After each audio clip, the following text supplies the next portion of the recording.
Hello, this is the RPG Crawler, and welcome to another RPG News Roundup, this time for November 2nd, 2024, where each week I take a look back at the week in tabletop, computer, and console role-playing game news and bring you the highlights. And it will be somewhat of a short week this week, so let's dive right into computer and console role-playing game news. It looks like High School Crisis is set to come out on November 6th. There will be a Switch version later, but this release will be for the PC. It is a dungeon-crawling RPG where you follow a group of high school students who have been transported into a demonic realm. Songs of Conquest is going to get a console release on November 12th. Inspired by such things as Heroes of Might and Magic, it has been available on PC for a little bit now, and will now be available on the PS5 and the Xbox Series X/S. Path of Exile 2 apparently will be getting an early access release delayed. It had been intended to come out, but it has been delayed for 3 weeks. It'll now hit on December 6th instead. It will be a follow-up to the action RPG Path of Exile, which I believe is like a Diablo Light, except it went off in a different direction. It will provide more of the same, but slightly better, so, there is that. Chernobylite will be getting a Switch release. The survival horror RPG will be hitting the Switch sometime later this year or early 2025, and it will come in a complete edition with all the current updates, as well as a premium edition that adds soundtrack and art book, as well as all of the DLCs. Ys Memoir, The Oath in Helgana... Ys Memoir, The Oath in Felghana, will be hitting on January 7th of 2025. It is a remaster of Ys, The Oath in Felghana, which itself is a remake of Ys 3. It'll target the PS4, PS5, and Nintendo Switch. Xenoblade Chronicles X Definitive Edition has been announced. It looks like it'll launch on March 20th of next year. It'll be a remaster of the Nintendo Wii U game and include enhanced visuals as well as additional story elements. As far as actual releases go, Dragon Age The Failguard has released. It is the latest in the Dragon Age series, but has ventured even further off into just generic action RPG format. Then, Adventure RPG Albatross finally saw its release. It is a backpacking survival-style adventure RPG that has you looking through the wilderness for your lost sibling. The Black Grimoire Cursebreaker is a solo RPG inspired by such things as RuneScape and Ultima Online, so basically an MMORPG with a single-player open world, where you level skills, fight monsters, engage in PCs, and cover a story of a cursed lord. So single-player MMORPG. Neat. Alright, The Dead Await hit early access. It is a deck-building strategy RPG where you try to survive during a zombie apocalypse. Finally, there is Ellen. It's an open-world RPG with survival crafting, home building, and so on. It looks like the sequel to a roguelike, so I don't know if it's roguelike itself or whatever. Anyway, onwards towards tabletop RPG news. It looks like Starfinder 2nd Edition has a high-level playtest available up, at least a high-level playtest adventure up. You can, I think you can fetch it on the Paizo site. I was unable to find the link exactly, but I think it's on the Paizo site. It has a pay-to-play. It is a pay-to-play playtest adventure, which I don't intrinsically have a problem with, since they have been doing their playtests with exactly the same sort of quality that you would expect of a game, adventure released for the full release. So there is that. Onwards towards minor and PDF releases, Into the Wild Consumed is a new monster for Pathfinder 1st Edition, wherein basically people are about to be eaten by wild animals, make a deal with some sort of dark force, and become this crawling mass of broken and ripped up. It's pretty nasty. Anyway, Wizards Plus is an expansion for the Pathfinder Wizard class for Pathfinder 2nd Edition. It includes new arcane schools, new arcane theses, feats, exploit, etc. Kelphicill's Tales once more has a selection of 5th Edition adventures out. There's Whisper of Flames, Warpath, Dark Harvest, Wanted Dead or Undead, and Trickery of Kitsune. And the whole 5th Edition adventure rush has kind of slacked off of it as people are adjusting to the D&D 2024 stuff. I have noticed. Anyway, Frog God Games has Rapanuthuk, Layers of the Underrealms. It offers layers and scenarios for monsters sculpted by people at next level miniatures, so it's a set of short adventures to promote some miniatures, which they've done before. It is available in 5th edition as well as Old School Essentials compatible versions. Side quests, One Shots of the Wild is a collection of 5th edition and D&D 2024 compatible side quests, each taking place in the forests and wilderness. Ironwick Mystery, number 10, The Reichenbach Ball, is another adaptation of an adventure of Sherlock Holmes into a 5th edition adventure format.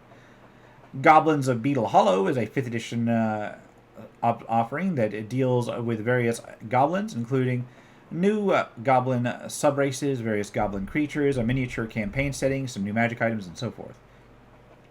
Dark Clouds over Castle Talbot is a 5th edition adventure with a group of wealthy landowners of a remote but productive silver mine have become reclusive, and now packs of wolves roam their land while people vanish without a trace. Nexus City is a one-shot location for 5th edition, dealing with a city where time bends, portals to distant realms open up, and so forth. It reminds me of Sigil, so it's a planar city. Somnus Domina has a few offerings out. There's a Liar's Guide to Restia, a setting guide that is set for 5th edition with new classes, subclasses, races, subraces, new systems, equipment, spells, and so forth for that setting. There's also a Liar's Guide to Risk and Reward, which is a small treasury and bestiary for the same. Why did I say small treasury? It's like a treasure book, a bestiary. A Bestiary of Companions is a collection of companion creatures for 5th edition, as well as guides on forging bonds with pets and familiars and so forth. Terra RPG is still rounding out their guidebooks to various 5th edition classes for that campaign setting, this time covering 5th edition Wizards. It is the 5th edition Wizard Compendium from Terra. Okay. Name is exactly what it says on the tin. Speaking of, Epic Heroes Encyclopedia Volume 6 Monk expands the Monk class for 5th edition, offering various abilities from levels 20 to 30. The Necromancer is a new wizard subclass for the 2024 edition of 5th edition. Includes various new features, a couple of new magic items, and a couple of new undead horrors. The Factotum is a 5th edition class, meaning to be a sort of a jack of all trades, sort of master of none, I guess. Mr. Person's Secret Stash is both a 5th edition and system neutral offering, with 2 one-shot adventures, a number of magic items, trinkets, and more. Menagerie Press has a couple of adventures for the Shadowdark RPG. There is Sacred Wings Monastery and Wrath of the Rat God. Something Happens in the Dungeon is a Shadowdark compatible chart that offers an expansion for the Something Happens chart, already in Shadowdark RPG book of the same name, but is more location specific, this time dealing with stuff that happens in the dungeon. Letters from the Dark, Volume 8, Lucky Stars, is a supplement for Shadowdark RPG, this time featuring a sort of sci-fi and science fantasy sort of feel. Bloodholm is a one-shot horror/comedy adventure for OSR systems dealing with an art-obsessed vampire and their house.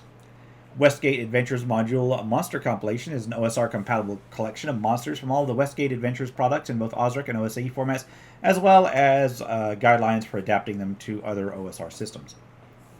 Don't Pay the Ferryman, 2nd edition, is a Bronze Age fantasy setting with various new kins, professions, and so forth available for Dragonbane, as well as Powered by the Apocalypse. Then there's Called to the Green, a solo adventure for Dragonbane that includes new companion mechanics, threat clocks, and character creation options. Two-Headed Dragon is just a Dragonbane-compatible creature, a two-headed dragon. Land of the Giants is a Volume 5 of a campaign for RuneQuest detailing chunks of a river valley area and the goings-on therein. 2d6 Dungeons, Creatures from the Corn is a Halloween-themed expansion for the 2d6 solo dungeon crawler. Witch's Swamp is an adventure site-based location for the Mouse Ritter RPG. Siege Perilous is a tarot-based solo role-playing game of Arthurian legend. Befallen is a dark fantasy game suited for one or more players. It can be played solo or as a group, where you create a character, take on quests, unravel plots, fight monsters, and face off against otherworldly entities. Loot is a fantasy tabletop RPG that combines looter-shooter mechanics with West Marches style vibes. Shadow over the Sierra Madre is a Call of Cthulhu scenario set in a pre-Civil War West. Then there's House on the Promontory, a scenario for Cthulhu Eternal, part of their Lost Masterpiece series since it was written by Kevin Ross, not previously released.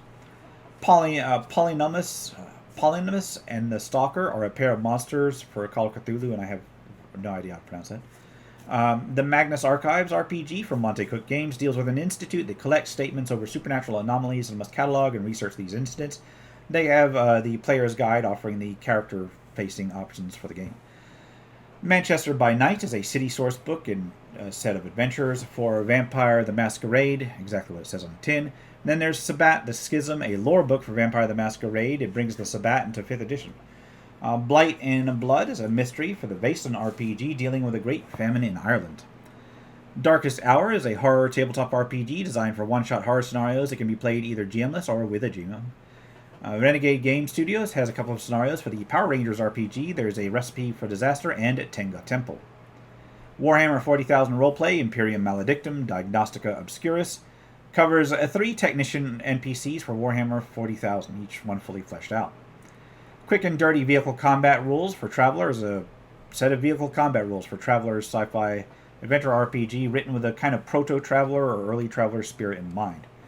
Then Stellagama has Faster Than Light Nomad supplement Mech mecha that covers large robots for that system. He Who Dwells in the Black Sun is an adventure for a mothership that deals with a distress call from an area of a dead, burned out star that seems to predate the current universe. Battletech Force Manual Kurita details the armed forces of the Draconis Combine.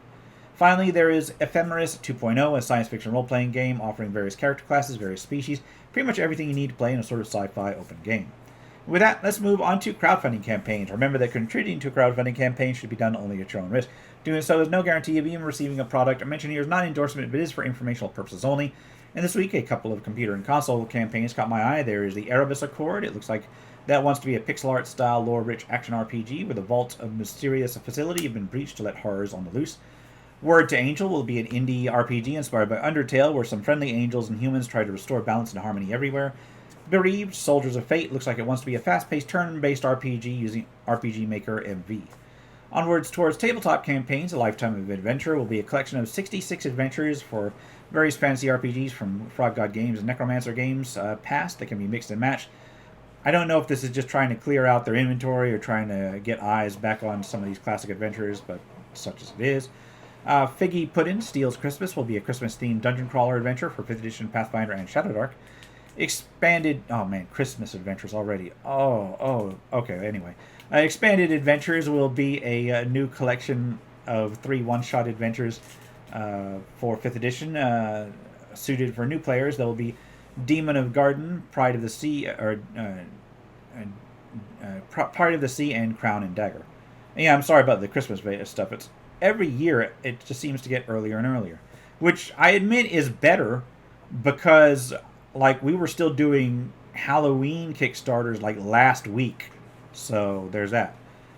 Anyway, Wilder Grove will be a 5th edition campaign setting featuring airships, sky pirates, and muskets with a sort of anthropomorphic animal style. Murder on the Aurora Dawn looks to fund a steampunk mystery murder adventure for 5th edition, basically a murder mystery on a luxury cruise Zeppelin. The Lost Tomb of Kadita will be a module for 5th edition as well as 2024 that deals with divine destiny and infernal betrayal within a dead volcano. A raid on Kerrigan Keep will be a 5th edition adventure as well as illustrated spellbook dealing with an attempt to raid a keep to steal a legendary spellbook of 100 spells. I'm assuming it covers those spells. Side quest one-shots for the city is a set of easy one-shot adventures for 5th edition, this time collected for use with any city in your game world. Then there's Complete Town for another 5th edition offerings. I believe this is the 4th in the series, that details an entirely detailed town, this time a city that's currently under siege, so that's different. Königsdorfen will be a 5th edition city setting with a Teutonic inspiration. Wicked Echoes, Whispers of the Samodiva will be a 5th edition folk horror supplement with sinister rituals, terrifying folklore with a grim dark folk horror setting, including various subclasses, races, folklore, inspired monsters. And there are boss fights within it, various artifacts and cursed items, spells, curses, and so forth. Crown of Liege Acre will be a starter adventure meant to be a quick, fun, and engaging encounter for first-level characters, just to boost them up real quick. Ranger's Wrath will be a collection of ready-to-play encounters for 5th edition set in the snowy and frozen areas. Denizens and Oddities of the Fey Realm looks to be a comprehensive guide to the flora and fauna of the Fey Realm for 5th edition and will include many new Fey creatures, new mechanics, conditions, new spells, magic items, backgrounds and feats, locations, etc. Corpus Arcana will be blood magic for 5th edition, including a new intelligence-based caster and support materials such as spells, items, etc. Zarnon's Codex of Combined Magic will be a 5th edition supplement detailing team-based spell casting, spell combos, as well as new spells, team rituals, magic items, feats, subclasses, and more. 5 Evil will be a 5th edition-based horror role-playing game suited for modern-day horror. From Out of Nowhere, Book 2 will be a dungeon crawl classics-compatible adventure for 3rd-level characters, a follow-up to the first of the series following Knowles, of course. Then there's What Remains of House Ducrane, a dungeon crawl classics RPG funnel adventure taking place in a haunted house. Espers looks to be a fantasy opera tabletop RPG that has both traditional RPG mechanics as well as deck building mechanics, where you play magic wielders in a world of ancient mysteries, arcane secrets, etc. Sword in the Abyss will be a dark fantasy RPG with a classless system where you delve into a grim and dark abyss. Adventurer Conqueror King system, Imperial Imprint Treasure Tome will be a collection of more than 1,000 new magic items for use with the new version of Adventure Conqueror King, as well as similar D20 based systems. And the new Adventure Conqueror King should be like coming out either soon or already. But yeah, it's about that time. Anyway, Aegean, the Isle of Pelops, will be a supplement to Aegean, the tabletop RPG of ancient Greek myth, this time dealing with the Peloponnese. Wild Hearts, the RPG that looks to be a creature collector style tabletop RPG. However, it looks like there will also be a card game wrapped up in the Kickstarter as well, so there's that. Tailbones will be another dark fantasy RPG system inspired by folklore, dark fantasy, and video games from FromSoft this time. So yeah, Souls-like RPGs. Anyway, Wondrous World looks to be a system-neutral world builder guide for various worlds and civilizations for both fantasy RPGs as well as general storytelling. Blood and Brass looks to be a steampunk-based tabletop RPG in dire need of more information on their Kickstarter page. Free League is looking to fund Mythic Carpathia and City of My Nightmares for the Vaesen RPG. Mythic Carpathia will be detailing an area where we face off against vampires, Rusalkas, and so forth, set in Eastern Europe. Whereas City of My Nightmares will be a full-length campaign in 4 parts set in 19th century Stockholm, but can be adapted to other medieval or other 19th century European cities. Half-Light looks to be a grim gothic horror RPG with grim townships, dark dungeons, and various horrors in a world under threat of annihilation from the forces of the pit. Versus Vampires will be a RPG of vampires and those who kill them, built on the Versus Monster RPG. Pale Tides will be yet another RPG of folk horror and witchcraft using a 5-suit tarot-style deck as well as dice. Ashes Without Numbers will be another game from Kevin Crawford, this time focusing on a post-apocalyptic style setting. Looks like you'll be using systems compatible with the other Without Numbers games. Finally, there is Overlife, which will be a tech noir-style RPG set in the near future where the head of a major megacorp has recently perished, leaving a power vacuum and setting the entire city into an all-out war. And on that note, I'm going to wrap things up here. As I said, this is a short week. This has been the RPG Crawl, my RPG News Roundup for November 2nd, 2024. As always, links will be below. If you like what you've seen, remember to leave a like, comment, guide feedback, and subscribe for more RPG content. Until next time, take care and goodbye. And if you are still watching, I would like to take the opportunity to thank my supporters, the top tiers of which are listed on the screen, without whose support I would not have been able to offer the variety of content that I have on this channel throughout the years. If you're feeling particularly generous and would like to join them, you can support the channel. There are a variety of options to do so. I have a Patreon, a Subscribe Star, as well as channel memberships enabled. If you are not in a position to contribute, simply leaving a like, a comment, or sharing my videos are all wonderful ways to help the channel grow without spending a dime, and are all greatly appreciated.